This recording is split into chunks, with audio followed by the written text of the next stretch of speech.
Nous avons besoin de votre semence. Les Amazones de la tribu sauvage m'ont approché avec une demande inhabituelle. Deux jeunes hommes se promenaient dans la jungle sauvage. Ils n'erraient pas, mais se déplaçaient plutôt lentement, traînant de lourds sacs à dos. Pendant près d'une semaine, tous deux ont exploré les environs. D'accord, faisons une pause, dit Jean, jette immédiatement son sac à dos et s'assoit sous un arbre. Je suis d'accord. Son ami a accepté et s'est assis à côté de lui. Il se faisait tard. Il ne servait à rien de continuer le voyage. Ils ont dû faire un abri temporaire pour la nuit ici. Il y avait de la place pour un feu dans une petite clairière, et l'arbre convenait pour des séjours de nuit. Les jeunes scientifiques en étaient à leur deuxième semaine d'une étude d'un mois. Ils étaient venus au Pérou pour enquêter sur les tribus sauvages. C'était une occasion unique pour eux. Ils ont réussi à mettre la main sur une bourse et ont voyagé jusqu'à une distance dont ils ne pouvaient rêver que dans leurs rêves les plus flous. Les garçons marchent avec confiance dans les profondeurs de la jungle, échappant aux dangers que représentent les animaux sauvages et les insectes. Pendant la première semaine, ils ont exploré la forêt avec enthousiasme et sont allés de l'avant avec vigueur. La deuxième semaine, ils étaient un peu épuisés. Aucun signe de vie sauvage et beaucoup de dangers. Cette expédition n'était pas aussi extrême qu'ils l'avaient imaginé. Tant de temps avait passé et ils n'avaient toujours pas vu de tribu. Ils devaient aller chercher l'eau dans les ruisseaux. Camper dans les arbres, toujours faire attention à ne pas tomber sur des serpents et des insectes qui se mêlent aux feuilles ou au sol. Les animaux sauvages n'étaient pas les plus effrayants de ce voyage. Ils avaient déjà appris à les entendre. Mais toutes sortes de petites choses rampantes étaient une nuisance. Ce jour-là, ils ont eu une rencontre avec des représentants de gros porcs forestiers. Comparé à eux, le sanglier était un gentil compagnon. Bien qu'ils aient ensuite admis honnêtement qu'ils n'avaient jamais vu un sanglier aussi proche d'eux. Ici, les gars ont miraculeusement échappé aux animaux furieux. Ils ont couru activement entre les arbres. Après cela, ils ont décidé de faire un arrêt de nuit plus tôt que d'habitude. Eric était le premier à se réveiller le matin et à jurer lorsqu'il a vu un serpent non loin de lui. Il a réveillé Jean. Ils ont pris le petit déjeuner et sont partis. Un nouveau jour et rien de nouveau. La chaleur, quelques moucherons autour les dérangeaient. Ils ne s'étaient pas baignés depuis 3 jours. Eux-mêmes passeraient bientôt pour une tribu sauvage. Et puis une rivière est arrivée sur leur chemin et pas de caïmans aux alentours. Ils avaient déjà rencontré ces mignons reptiles auparavant. Ils avaient des mâchoires si effrayantes qu'ils ne voulaient pas risquer de plonger dans la rivière. Il y a aussi un petit ruisseau ici. On pourrait dire un conte de fées au milieu de la jungle sauvage. Les jeunes hommes ont laissé leur sac à dos de côté et sont allés faire un petit plongeon. Ils se sont lavés soigneusement sur la rivière sans même entrer dans la rivière. Quand ils ont eu fini, ils ont changé de vêtements. Eric a remarqué des mouvements sur le côté. Les garçons se sont méfiés, puis ont expiré de soulagement. Ça semblait être un singe. Les garçons se sont immédiatement tournés vers leurs affaires. Un singe, profitant de la distraction des gens, a pris une caméra dans le sac à dos de Jean. Remarquant l'attention, l'animal s'est empressé de s'enfuir. Jean a couru après lui, mais le singe était beaucoup plus agile. Rapidement, le jeune homme a perdu de vue le singe et a dû repartir les mains vides. Un tel revers malheureux, l'appareil photo n'était pas bon marché. Maintenant, ils n'ont plus qu'à se fier à l'appareil d'Eric. Nous devons mieux emballer le sac à dos pour ne rien laisser visible. Le grand sac ne serait pas volé par ces petits voleurs. Le garçon désemparé s'est soudainement arrêté à regarder autour de lui. Il semblait aller dans la mauvaise direction. Il aurait dû retourner sur la rive de la rivière où Eric et lui s'étaient arrêtés il y a longtemps. Mais il n'y avait même pas un soupçon du petit ruisseau. Il a décidé de retourner à l'endroit où il avait perdu de vue le singe. Mais cette fois encore, il s'est égaré dans un endroit inconnu. Il ne servait à rien de crier, personne d'autre que les prédateurs ne serait attiré. Jean a essayé de se calmer, après tout, de se souvenir de l'itinéraire de son voyage. Il a regardé autour de lui, et il lui a semblé qu'il comprenait pourquoi il avait fait une erreur. Maintenant, il savait avec certitude quelle direction prendre. Il ne pouvait qu'espérer qu'Eric l'attende. Il a rapidement été déçu, le terrain était très différent. Il semblait avoir marché dans une sorte de marécage, assez loin, ne regardant que dans le lointain. Il ne regardait pas du tout sous ses pieds. Il s'en voulait d'une telle négligence.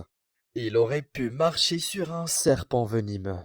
Maintenant, il se concentrait sur ce qui était sous ses pieds. Mais il était trop tard, il était dans le marécage et essayer de faire des pas ne faisait que l'enfoncer davantage. Il n'y a rien à saisir, bouger était encore pire. Il a crié, mais s'est rendu compte que sa voix s'enfonçait dans le marais. On ne pouvait compter que sur un miracle, et il s'est produit lorsqu'il a sombré presque jusqu'au cou. Les pieds du jeune explorateur ont heurté quelque chose de dur, et il a sondé avec précaution la surface avec son pied. Quelque chose comme un gros rocher. L'essentiel était de ne pas glisser dessus. S'étant reposé après une lutte épuisante avec le marais, il a commencé à essayer de sortir à nouveau.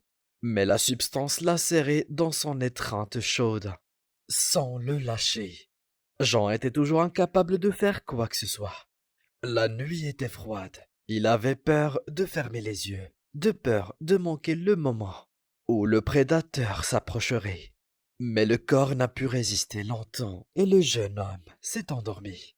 Il a été réveillé par le cri d'un oiseau. Jean ouvre les yeux et plisse les yeux. La lumière du soleil traverse les arbres. Il écoutait le bruit de la jungle. Un bruissement qui le mettait mal à l'aise, raide et craintif. Le prisonnier des marais était épuisé. Il avait envie de boire, de détendre ses muscles, de respirer l'air et de se sentir libre. Mais il ne pouvait rien faire. Jean a fait défiler dans sa tête son itinéraire et s'est rendu compte qu'il était parti dans la mauvaise direction. Si son partenaire le cherchait encore, ce n'était certainement pas ici. Il avait fait une erreur stupide. Le singe sournois semblait sauter en rang dans les arbres dans le but de l'embrouiller. Comme un ramasseur de dés à coudre, jouant avec des badauds crédules. Et il est tombé dans le panneau.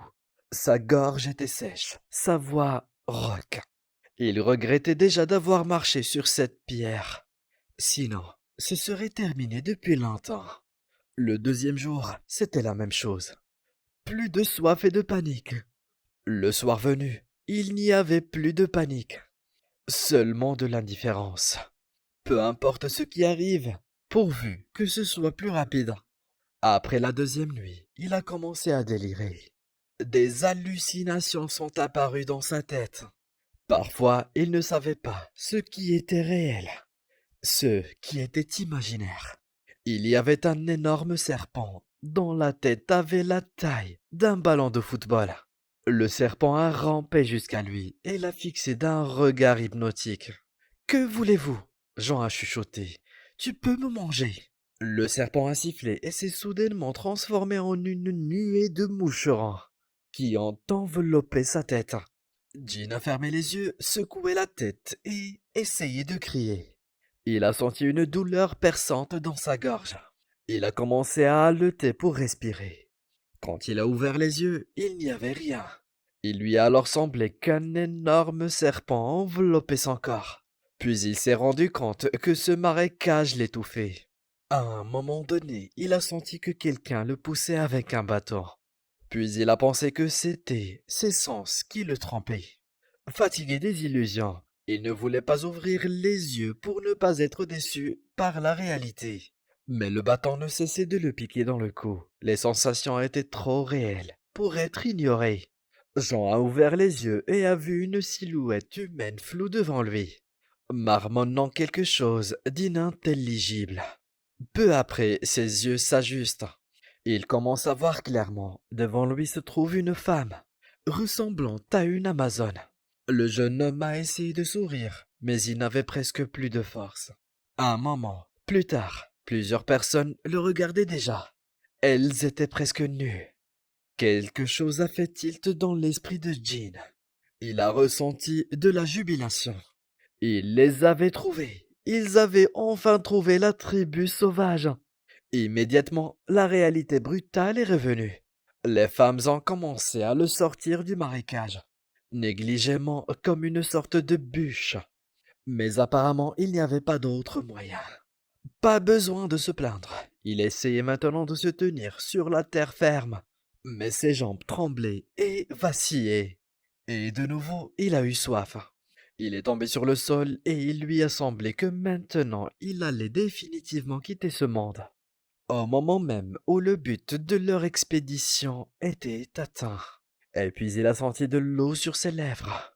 Jean a commencé à boire avec empressement. Puis les Amazones l'ont conduite à leur tribu. Le jeune scientifique a compris qu'il ne s'agissait pas d'une tribu de contact. Exactement ce que lui et son partenaire recherchaient. Seulement il n'y avait pas de partenaire, pas de caméra. Il essayerait au moins de tout examiner visuellement lui-même. Peut-être qu'Eric les trouvera bientôt. Les habitants étaient sauvages mais amicaux. Elles ont donné à leur invité une bonne nourriture et l'ont aidé à se rétablir. Le deuxième jour, Jean se sentait assez fort pour partir à la recherche de son ami. Il a essayé de s'expliquer aux indigènes, mais ils n'ont rien compris. Quand il a essayé de partir, ils ne l'ont pas laissé partir, ne montrant aucune agressivité. Elles ont souri. Elles ont dit quelque chose, bien sûr. Il n'a rien compris. Après la première tentative de départ, il s'est assis à la dite table. Là encore, il a été bien nourri, avec de la viande et du lait de buffle. Le jeune homme a décidé que les sauvages s'inquiétaient pour lui. Elles pensaient qu'il n'avait pas assez de force pour marcher. Ou peut-être ont-ils simplement pensé que l'invité n'était pas heureux, qu'il n'était pas bien nourri. Et cela a été répété plusieurs fois. Jean a essayé de convaincre les sauvages qu'ils allaient bien et qu'ils devaient partir. Il a été détenu et nourri de force. Et là, Jean a réalisé avec horreur qu'il était gavé pour être mangé, bien qu'il ait lui-même été témoin que la tribu ne mangeait que des aliments végétaux et de la viande d'animaux et d'oiseaux. Peut-être qu'ils avaient des sortes de rituels sacrificiels. On ne sait jamais. Lorsque cette obsession s'est installée au fond de son esprit, une nouvelle femme est arrivée dans la tribu. Elle a immédiatement commencé à communiquer avec Jean, à son grand soulagement. Et elle connaissait un peu l'anglais. S'il communique avec lui, ça veut dire qu'ils ne veulent pas le manger. Jean s'est calmé tout de suite. La femme a rapidement dissipé ses craintes, mais ce qu'elle a dit ne l'a pas fait se sentir mieux. Nous avons besoin de votre semence, a déclaré la femme. Vous devez féconder certaines des femmes de la tribu. Jean était abasourdi, essayant d'expliquer que ce n'est pas la façon dont ils font les choses. Il a une petite amie, il ne peut pas juste partir et le faire. La femme a insisté sur le fait que c'était son devoir et qu'il le ferait quand même. La femme n'avait jamais répondu à ce qui se passerait après qu'ils aient accompli son destin. Et son assurance que tout irait bien ne l'a pas rassuré. Peut-être que ça irait, mais il ne voulait pas être un imprégnateur. Il sort de sa hutte pour jeter un autre coup d'œil aux femmes locales, mais se heurte immédiatement à un aborigène armé d'une lance. Apparemment, cette femme a alerté la tribu que l'invité ne brûlait pas du désir de féconder les Amazones locales. Jean a pris la décision de fuir. Il n'allait pas aider les Amazones, même pas par respect ou gratitude pour avoir été secouru. Et comment pourrait-il? Il ne pensait qu'à ce moment intime alors que tout se resserrait à l'intérieur. Sous divers prétextes, le jeune homme tente de quitter la cabane, mais les gardes ne le laissent pas sortir. Cela l'a encouragé à s'échapper, même s'il a compris que ce ne serait pas facile. La nuit, il n'a pas fermé l'œil. Il s'est approché de la sortie de la cabane et a jeté un coup d'œil au gardien. L'aborigène, comme un robot, était toujours sur ses gardes. Il semblait capter le moindre bruissement et regardait toujours dans la direction du prisonnier. Jean restait immobile pendant un moment et restait immobile. Puis, silencieusement, inaudiblement, il a commencé à se diriger vers la sortie. Sur son lit, il a plié la couverture de manière à ce qu'on ait l'impression que quelqu'un est couché là. Et miraculeusement, à un moment donné, le garde s'est reculé pour aller aux toilettes. Jean n'a pas manqué cette occasion, il a quitté la cabane sans bruit, en essayant de ne pas faire de bruit. Il s'est précipité pour se cacher dans les buissons. Pendant un moment, il s'est déplacé lentement pour ne pas faire ce bruit. Personne ne l'a poursuivi. Quand il a été à une distance sûre, il a couru. Toute la nuit, il a couru dans la jungle, s'arrêtant de temps en temps pour écouter. Il n'en revenait pas de sa chance. Les indigènes sauvages ne semblaient rien remarquer. Il aurait tout le temps d'aller loin avant le matin. Mais à l'aube, il s'est rendu compte qu'il était poursuivi. Jusqu'à présent, il avait réussi à ne pas être détecté. Mais les sauvages avaient clairement plus de chance. Ils connaissaient la jungle mieux que lui. Jean a rencontré l'aube, ne croyant pas qu'il pourrait s'échapper. Ils l'ont rattrapé et des flèches ont volé dans sa direction. D'une manière ou d'une autre, il a réussi à les esquiver. Puis il a vu Eric devant lui. Son partenaire se réjouit d'avoir retrouvé son ami, tandis que Jean lui fait signe de se cacher. Son ami ne s'est pas empressé de suivre son conseil, scrutant la forêt, incapable de comprendre quoi que ce soit. Soudain, Jean a senti une sensation de brûlure dans sa poitrine. Il a baissé les yeux sur sa poitrine, toujours en train de courir, et a vu la pointe d'une flèche qui dépassait. Confus, il s'est arrêté, c'était fini. Les ténèbres, et après quelques secondes, il a perdu conscience. Quand Jean a ouvert les yeux, il était déçu. Il n'y avait pas de plafond blanc banal pour lui faire croire qu'il était au paradis. Juste un plafond miteux et l'odeur des médicaments, avec Eric assis à côté de lui. Pas d'intrigue, a marmonné Jean. Tous les hôpitaux sont comme ça ici?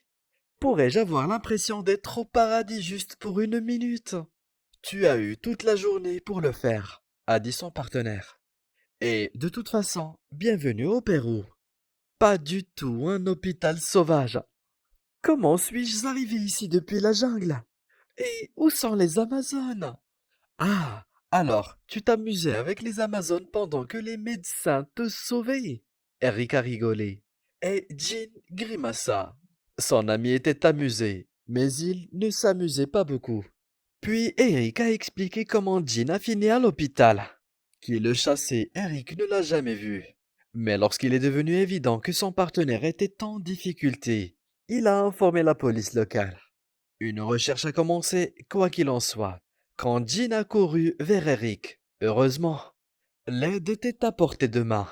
Ils arrivent juste à temps et combattent les sauvages, mais sans jamais les voir. Seules des flèches ont volé depuis la jungle. Personne d'autre n'a été blessé. La flèche n'a pas touché les organes vitaux de Jean. Tu es né avec une crépine, dit Eric. En effet, Jean a été surpris par sa chance. Son partenaire n'avait pas encore découvert tout ce que son ami avait enduré pendant cette période. Les jeunes scientifiques sont retournés dans leur pays d'origine. Ils communiquaient avec leurs collègues et savaient que, plus tard, d'autres groupes de chercheurs se rendaient dans ces endroits et tentaient d'entrer en contact avec la tribu. Mais toutes les tentatives ont été vaines. Apparemment, les aborigènes avaient changé d'habitat. Elles ont réalisé que les visiteurs ne sont pas désireux de s'approcher d'eux. Sans eux, les Amazones vivront plus paisiblement.